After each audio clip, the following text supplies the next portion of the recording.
TikTok বাংলায় আপনাদের সকলকে স্বাগত। আজকের টপিক হচ্ছে আমাদের নিউজিল্যান্ড এবং ইন্ডিয়ার ওয়ানডে ম্যাচ। তো এখন স্কোর হচ্ছে 45 ওভারে 248/7। 7টা উইকেট পড়ে গেছে, মনে হয় 300 করে ফেলবে নিউজিল্যান্ড। কি মনে হচ্ছে? 7টা তো পড়ে গেছে, দেখা যাক কে কে আছে এখন। এখন মিচেল খেলছে আর একজন নতুন প্লেয়ার খেলছে, ক্লাব বলে খেলছে একজন। আচ্ছা, ড্যানিয়েল মিচেল আছে। তাহলে এখন 320 যদি করতে পারে তাহলে ইন্ডিয়ার ক্ষেত্রে চাপ হতে পারে না? 300 মোটামুটি হচ্ছে, 300 হবে না, 80-90 এর কাছে গিয়ে থেমে যাবে। না, মিচেল যদি থেকে যায় তাহলে 300 কিন্তু ইজিলি হয়ে যাবে। থেকে গেলে হয়ে যাবে সে বুঝতে পারছি, কিন্তু মনে হয় না হবে, দেখা যাক না কি হবে। 300 ভেতরেই থাকবে, বাইরে যাবে না। কারণ 7টা উইকেট পড়ে গেছে, যদি উইকেট হাতে থাকতো তাহলে আমি বলতাম যে 320 বেশি করতে পারে ওরা। হ্যাঁ, উইকেট পড়ে গেছে বলে বলবো। যাই হোক, আমি তাহলে স্কোয়াডটা বলি আজকে। আজকে খেলছে ইন্ডিয়ার যে স্কোয়াড আছে সেখানে ক্যাপ্টেন হচ্ছে শুভম গিল আছে, তারপর রোহিত শর্মা, বিরাট কোহলি, আইয়ার আছে, শ্রেয়স আইয়ার আছে, কেএল রাহুল আছে, রবীন্দ্র জাদেজা আছে, ওয়াশিংটন সুন্দর আছে, হর্ষিত রানা, কুলদীপ যাদব, মোহাম্মদ সিরাজ আর প্রসিদ্ধ কৃষ্ণ। তো মানে 6টা মোটামুটি বোলিং অপশন আছে ইন্ডিয়ার কাছে। বোলিং অপশন আছে, কিন্তু আমার একটা জিনিস মনে হচ্ছে যেটা যে অ্যাকচুয়ালি এর স্কোয়াড ঠিক আছে, কিন্তু এর বাইরে নীতিশ কুমার রেড্ডি বসে আছে, ওকে খেলানো আমার মনে হয় উচিত ছিল। কারণ ওকে তো গ্রুম করার সুযোগই দিচ্ছে না। ওকে অ্যাকচুয়ালি নোয়া কি হয়েছিল হার্দিক পান্ডিয়ার রিপ্লেসমেন্ট হিসাবে পরবর্তীকালের জন্য, কিন্তু ওকে তো গ্রুম করার সুযোগই দেওয়া হচ্ছে না। স্পিনের দিকে বেশি ঝোঁক দিচ্ছে, ওই জন্য বোধহয় ওয়াশিংটন সুন্দরকে অ্যাড করছে। 3জন স্পিনারকে খেলাচ্ছে তো। কি খেলাচ্ছে বুঝতে পারছি। আজকে হ্যাঁ, যদি সেকেন্ড ব্যাটিং করতো ইন্ডিয়া, সরি যদি সেকেন্ডে ফিল্ডিং করতো ইন্ডিয়া, তাহলে ওখানে ডিউ পড়বে, আজকে ডিউ ফ্যাক্টর কাজ করবে, সেখানে চাপ হয়ে যেত। ঠিক আছে, ব্যাটিং যেহেতু ফার্স্টে যেহেতু বোলিং যেহেতু করছে, এজন্য অতটা অসুবিধা হচ্ছে না। হার্দিক পান্ডিয়াকে খেলান মানে ইন্ডিয়া খেলাবে না, এটা তো স্বাভাবিক ব্যাপার একটা নরমাল ম্যাচে। পান্ডিয়া রেস্টে আছে, ঠিক আছে। না, আমি বলতে চাইছি যে তাহলে একে রাখা হয়েছে কেন? ওকে রাখাই তো হয়েছিল হর্ষিত রানাকে কি মানে কিছুটা ব্যাক এন্ডে মারার জন্য রেখেছে, যদি কিছু হয়ে যায় তাহলে মেরে ফেলে দেবে। হর্ষিত রানা বোলিং অলরাউন্ডার, হর্ষিত রানা বলটা ঠিক আছে, ব্যাটিংটা অতটা বোলিং অলরাউন্ডার হিসেবে দেখা যায়। নীতিশ কুমার রেড্ডি কিন্তু ব্যাটিং ওয়াশিংটন সুন্দরের পারফরম্যান্স দেখে ওকে বোধহয় আগে প্রমোট করেছে, আর ওর স্পিনের অপশনটাও নিয়ে আসছে এক্সট্রা। কারণ ইন্ডিয়া সবসময় দেখবি স্পিনকে বেশি খেলায়। হ্যাঁ, এটা স্পিনের প্রতি একটা কি একটা আলাদা ফ্যাসিনেশন আছে। ফ্যাসিনেশন না, এখানে পিচটা তো স্পিন ফিল্ডই না। সেটা তো বটেই। ইন্ডিয়ান কন্ডিশনে স্পিন তো সবসময় খেলাবে, এটা একটা ফ্যাক্টর। তো ওপেনিং তো রোহিত গিল করবে একদম, ওপেনিং তো আছেই। পান্থকে কিন্তু মানে একদম মানে কি বলবো, একদম ধরাছোঁয়ার বাইরে হয়ে গেছে, হঠাৎ করে বেরিয়ে গেছে পান্থ। মানে কেউ পান্থ কোথায় চলে গেল? পান্থ নেই, ধরাছোঁয়ার বাইরে। টি20তেও ছিল, ওডিতেও ছিল, তার মানে ওকে নেক্সট সুপারস্টার হিসেবে দেখা হচ্ছিল। মানে এখনো সুপারস্টার অবভিয়াসলি, মানে টেস্টে ওর মতো প্লেয়ার নেই, কিন্তু এখন কিন্তু টিম কম্বিনেশনে ফিট হচ্ছে না, না ওডিআইতে না টি20তে।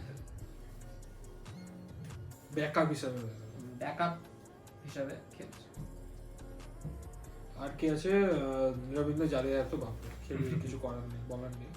সুন্দরের ব্যাটিং কিন্তু খুব ভালো, ব্যাটিং বোলিং প্লেয়ারটা সুন্দর টি20তেও খুব ভালো প্লেয়ার, ভালো ব্যাটিং। যেখানে ব্যাট করাবে ও সেখানে ব্যাট করে দেবে, খুব ভালো প্লেয়ার। সবই ঠিক আছে। ইন্ডিয়ার হয়ে টেস্টে 3 নম্বরে ব্যাটিং করছে, যেখানে বলছে সেখানে ব্যাটিং করছে, একদম সবই ঠিক আছে। কিন্তু ওই একে গ্রুম করার সুযোগ দিচ্ছে না, একদমই সুযোগ দিচ্ছে না নীতিশ কুমার রেড্ডিকে। বা অন্য কোনো অপশন নিয়ে আসতে পারে, নীতিশ যদি না দেখে অন্য কাউকে দেখতে পারে। ওকে তো নিয়েছে, অ্যাটলিস্ট খেলার ম্যাচগুলো, না খেললে কি করে হবে? আমার তো মতে বলে হার্দিকে যদি কিছু দেখ, আগের টি20 না আগের ওডিআই বিশ্বকাপে কি হলো, হার্দিকে চোট লাগলো, তারপর কি হলো, তারপর পুরো টিম কম্বিনেশনই চেঞ্জ হয়ে গেল, শামিকে নিয়ে চলে এলো। তো এরা ওরকমই কিছু একটা আইডিয়া দিয়ে আসবে। মোহাম্মদ শামিও তো একটা অপশন আছে।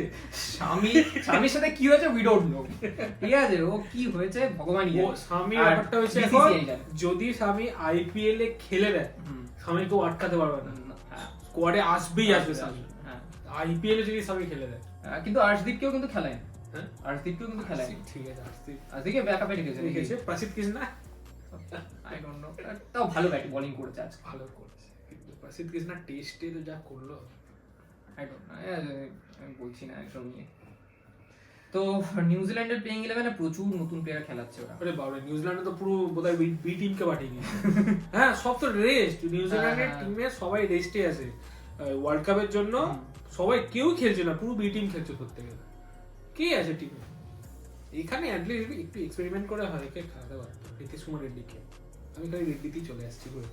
রেড্ডির প্রতি ফ্যাসিনেশন হয়ে গেছে কিছু।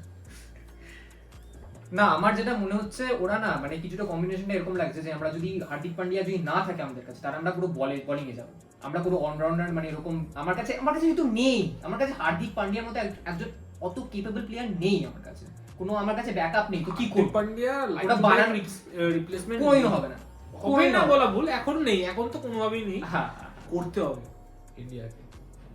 ওটার দিকে কোনো ফোকাস আপাতত তো দেখতে পাচ্ছি না, রেজাল্ট ওরিয়েন্টেড খেলছে ইন্ডিয়া। হ্যাঁ,